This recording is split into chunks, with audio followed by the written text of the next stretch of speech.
Hello everyone, and welcome back to the High Council. Today we're doing something a little bit different because initially the plan was to release content once a week, either on a Sunday or a Monday. However, Atomic Mass Games have conveniently given us the databank download for the Grand Inquisitor and Reva, the third sister, for Star Wars Shatterpoint.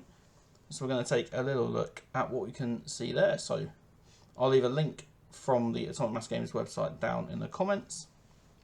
But do check out the other content. We've done a deep dive so far on all the characters that have been released so far, as well as some unboxings, and we've got some more content planned for the next couple of weeks. But let's take a look at this. So, as memorable as the galaxy's great heroes are, there's a reason so many people prefer to root for the bad guys.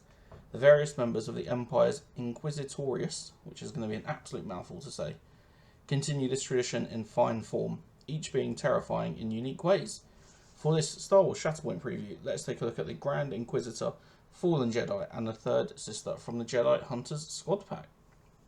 So we get to see the model there, obviously on its own. Very cool. I really like the no tactical rock piece or no tactical debris that we've got on there. We'll pop a picture a bit more up close of him on the screen, just so you can have a look. But I think the colours are really nice. It's going to give some great detail, and the face is going to be, no doubt, as great sculpted as some of the other characters from the core set. So though he must still answer to Lord Vader, the Grand Inquisitor is the highest ranking member of the new Empire's Inquisitorius, a body created to root out dire enemies, focusing in particular on the last remnants of the shattered Jedi Order. The Grand Inquisitor is known by no other name. A Padawan, I think it's a Padawan male, who once served as a Jedi Temple Guard before being turned to the Dark Task by Darth Sidious. Under his direction, several skilled and formidable Force-sensitive individuals, referred to as brothers and sisters, are initiated into the Inquisition. Though trained under harsh conditions as required of those who would hunt the Jedi, the members of the Inquisitorius would prove to be quite ambitious and competitive, each eager to rise in station and gain greater favour. For anyone that's watched Star Wars Rebels, you'll have seen quite a lot of the Grand Inquisitor. If you've played either Star Wars Jedi Fallen Order, you'll have seen some of the Inquisitors in that as well. And obviously, probably most recently, Reva is from Obi-Wan Kenobi, or the Kenobi series, as well as we see a couple of the other Inquisitors in there as well. Really excited to get our hands on this and see where we go with them. So it's difficult to stand in the shadow of Darth Vader, but perhaps the only one to come close to matching the terror inspired by the Sith Lord is the Grand Inquisitor. Though fallen to the dark side, he possesses all the power over the Force of the Jedi, and can more than hold his own in a lightsaber duel. As might be expected, he fights ably alongside other members of the Inquisitorius. So you are who we are, you know who we are, is one of his tactics ability, which we'll talk about a bit later, but that represents his ominous T-works. Tactics ability allowing them to dash to swiftly engage. One would never refer to the Grand Inquisitor as a kind mentor, but sometimes being harsh produces results. With his clearly you were a poor student, which is his identity ability, the Grand Inquisitor mocks his foes, compelling his Inquisitors to fight with renewed vigour. This provides some healing after wounding an enemy, also refreshing Force tokens if the wounded was a Force user. The Inquisition's favourite targets. So you can see we've got here, let's have a little look at this, see if we can get any closer up. So, Grand Inquisitor, Fallen Jedi, he's going to be an 8 squad point character for both the Clone and Rebellion era, which is quite nice to see that we've got some more cross-era factions there. With 3 Force, and then he's Grand Inquisitor, Fallen Jedi, Grand Inquisitor primary unit. And he's got 1 identity ability, 1 tactics ability, 1 active, and then 1 reactive ability.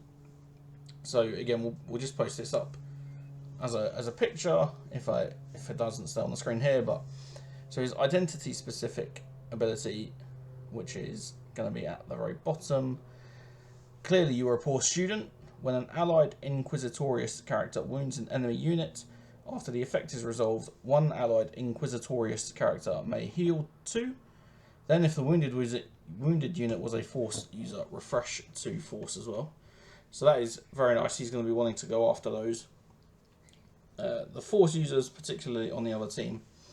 He himself is a Force user. His tags: Force user, Galactic Empire, Inquisitorious, 9 stamina, 3 durability. His tactics ability, you know who we are, so this is one that allows them to kind of get a move on already. So at the start of the unit's activation, choose an allied Inquisitorious secondary character or an Inquisitorious supporting character. One character in this unit and the chosen character may dash, which is quite nice, so they're going to get moving, get the ball rolling straight away. An active ability, Secrets Uncovered. It's going to cost 2 Force. Choose an active objective token within range 5 that is controlled by an opposing player. Remove the opposing player's control token from the chosen objective. I think this is really nice. This is awesome, because if you think that your opponent has controlled an objective and they're going to stick like one unit or one character there, like a clone or a Mandalorian, and then you've got to send 2 units, 2 different characters over there to be able to wrestle back control, because if you send one, obviously you don't flip the objective to yours and it doesn't become neutral again. This is a very nice way of just being able to actually know you're not going to score that this turn, and if you do want to score it, then you've got to go and send someone else over there as well. It's definitely come up in a couple of the games that we've played where I've got one person on an objective, my opponent's got one person on an objective, and one of us is just holding on to it and we're kind of both fighting over that. So that is very nice. And then his reactive ability, the Temple Records are quite complete, which costs 1 Force as well. When a character in this unit is targeted with a melee attack by an enemy Force user character, this unit may use this ability.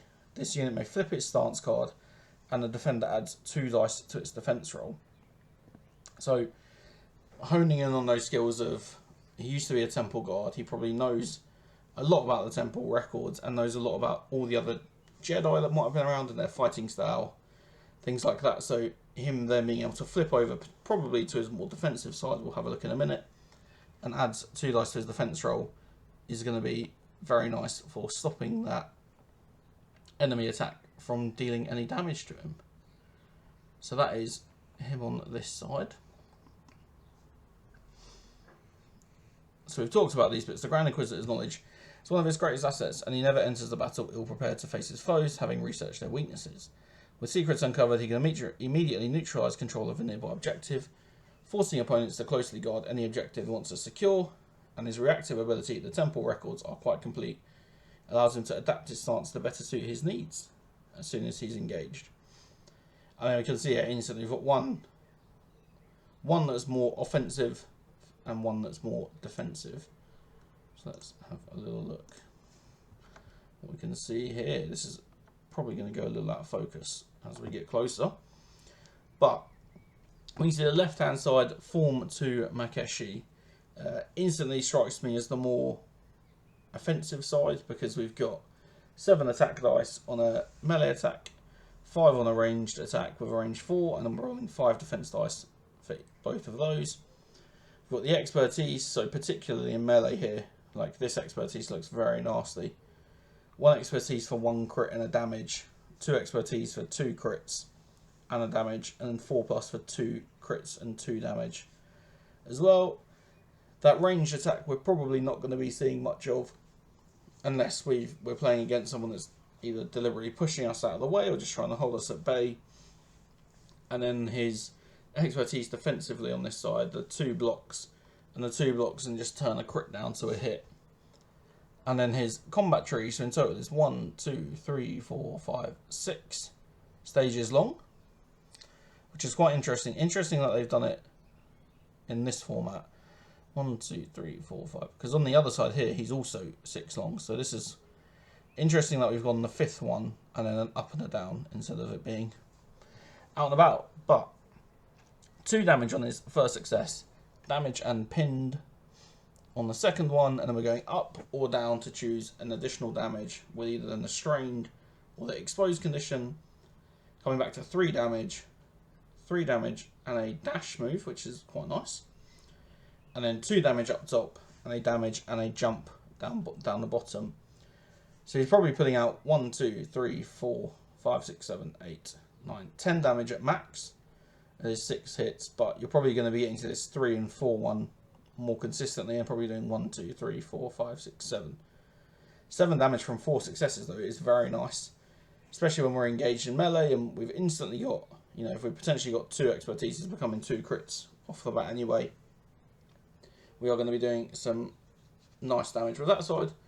And we move over to the more defensive side clearly, which is the Form 5 Gemso. So still range 4 ranged attack, but only 4 dice, but 6 defensively, and then 6 dice offensively for a melee, and 6 dice defensively as well. So we're adding an extra defense dice, but the trade-off is we're going to lose an offensive dice from both of those. And we can instantly see here in his defensive expertise, there are a lot more things going on there, which is very nice. But we'll start with expertise for range attack. So 1 expertise to 1 hit, 2 to 3 to 2 hits, and 4+ to a crit and 2 hits. So again, probably not as good as this other side here. His spinning lightsaber is definitely not as good. So 1 expertise to 2 hits, 2 to 3 to a crit and a hit, and 4+ to 2 crits and damage. So definitely not as good as his spinning lightsaber. So on this side, but this is where he shines. So defensive expertise, 1 to 2 is going to provide him with 1 block, and then turn a crit to a hit. 3 is 1 block, 1 crit to a hit, 1 crit to a failure, which is awesome. And then 4+, 1 block, a crit to a failure, a crit to a failure, and then a jump action as well. So he is really trying to get out of the way there and stop people from getting after him. And then his combat tree on this side, so it still looks like he can pack quite a punch. There's still quite a lot of damage markers we can see on here. So we're starting off with a damage and a shove, followed with a choice. So we're either going up to the top, damage and a disarmed, or damage and a reposition.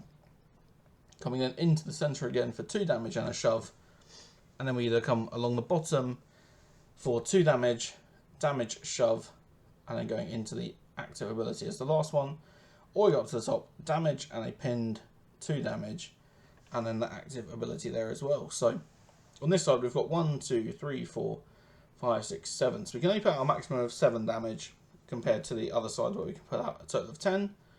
But on this side we're probably going to end up giving out more, I mean maybe not even more conditions as such, because on his aggressive side, I'm going to call it, if we get to stage 4, we'll have done 2 conditions, so either the pinned and then a strained or exposed. If we get to stage 4 here, we'll have done a shove, a disarm, a shove, and a pinned potentially. So still looking at a similar number of conditions, and I think the likelihood of you ever getting to this 6th success is unrealistic, but you never know. Crazy rolls have happened. But he looks very good. I think we're very excited to see what he's going to be able to put out on the table when we get him. So then it talks a little bit more about his different stance cards here. And then we get on to Reva. So obviously Reva, very cool from Kenobi. Very like the pose. This is what they've been making all the thin lightsabers for, I think, so they look very similar to Star Wars Rebels. I like the fact that they've shot this with terrain. This is obviously the terrain from the Take Cover terrain pack, which is quite nice, because normally they have some really fancy thing and you're like, oh, it looks so cool, but I could never do anything like that. Whereas this is definitely something you could make yourself. So not as powerful as her superior, as third sister, is not to be underestimated. So she's got some different tech. Let's have a little look at her. So she is going to be, so she is 4 points cost. Again, Clone Wars era or Rebellion era. 0 Force, third sister, Reva. Secondary unit, so You could take Count Dooku as your primary and the third sister as your secondary. And then she has got two active abilities, 2 reactive abilities. She is a Force user, Galactic Empire, and Inquisitorious, with a stamina of 8, durability of 2. So first, active ability, Call the Hunt. It's going to cost 1 Force. She's an allied Inquisitorious supporting character within range 4. The chosen character may dash or make a 5 dice attack. Very nice if you've got them in the way, or you've got them ready to attack and we're just going to continue to try and pound down on someone. Force Jump is the second active ability, costing 1 Force. Each character in this unit may jump. Very nice.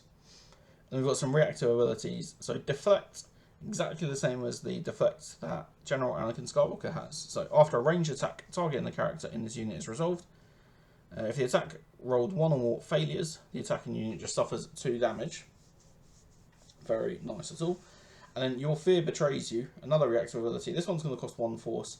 This is probably my favourite ability from these 2 units, because there is so much you could do here. So when a character in this unit makes the melee attack as part of a combat action, before dice are rolled it may use this ability.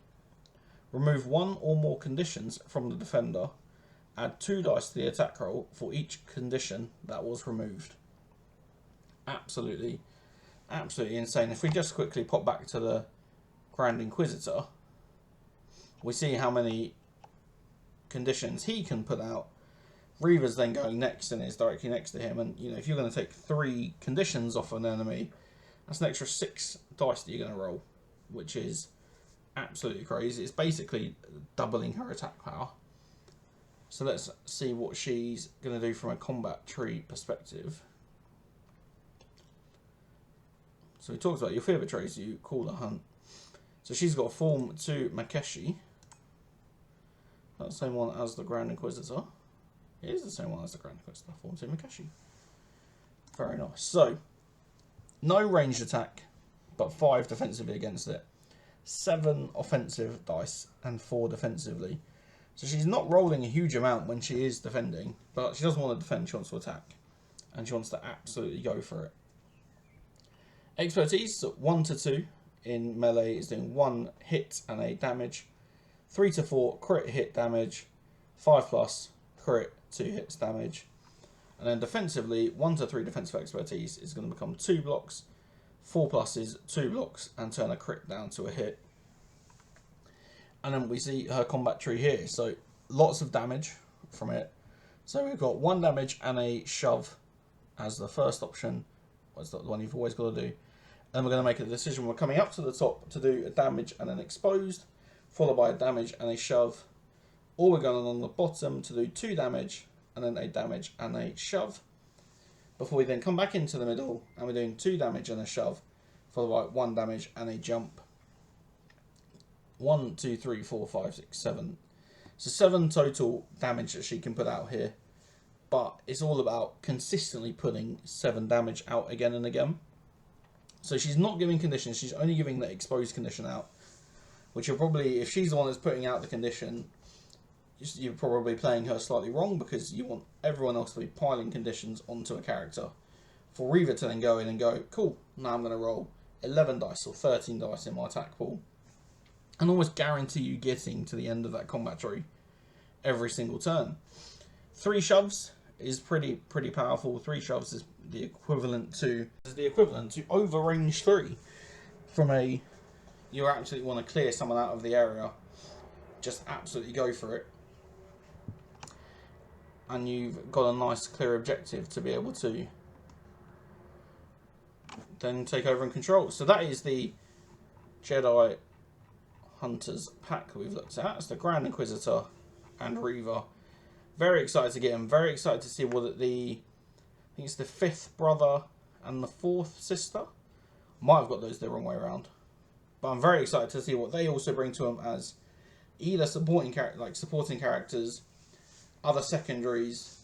Look at the synergy that's going to come between the Inquisitors and the Empire. If we think about Darth Vader's coming out next month, which is amazingly awesome. Very excited to get these on the table. see what they're like, and then we'll go from there. Anyway, thanks for checking it out. It's been a really quick one, an odd Tuesday video. We'll look forward to the next one.